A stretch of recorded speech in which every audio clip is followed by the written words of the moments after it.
9 years old, I went off to summer camp for the first time, and my mother packed me a suitcase full of books, which to me seemed like a perfectly natural thing to do, because in my family, reading was the primary group activity. And this might sound antisocial to you, but for us, it was really just a different way of being social. You had the animal warmth of your family sitting right next to you, but you were also free to go roaming around the adventure land inside your own mind. And I had this idea that camp was going to be just like this, but better.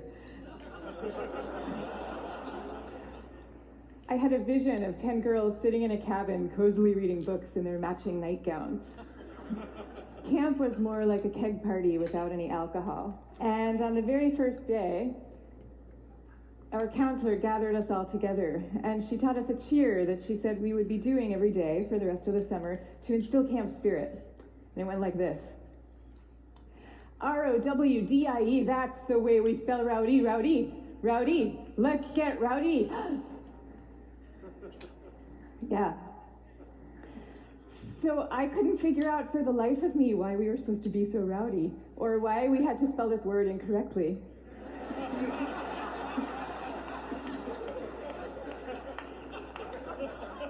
But I recited the cheer along with everybody else. I did my best. And I just waited for the time that I could go off and read my books.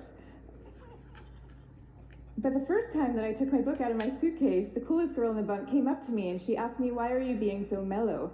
Mellow, of course, being the exact opposite of R-O-W-D-I-E. And then the second time I tried it, the counselor came up to me with a concerned expression on her face, and she repeated the point about camp spirit and said we should all really work very hard to be outgoing. And so I put my books away, back in their suitcase, and I put them under my bed, and there they stayed for the rest of the summer. And I felt kind of guilty about this. I felt as if the books needed me somehow, and they were calling out to me, and I was forsaking them. But I did forsake them, and I didn't open that suitcase again until I was back home with my family at the end of the summer. Now, I tell you this story about summer camp. I could have told you 50 others just like it. All the times that I got the message that somehow my quiet and introverted style of being was not necessarily the right way to go, and that I should be trying to pass as more of an extrovert. And I always sensed deep down that this was wrong, and that introverts were pretty excellent just as they were. But for years, I denied this intuition. And so I became a Wall Street lawyer, of all things, instead of the writer that I had always longed to be, partly because I needed to prove to myself that I could be bold and assertive too. And I was always going off to crowded bars when I really would have preferred to just have a nice dinner with friends. And I made these self-negating choices so reflexively that I wasn't even aware that I was making them.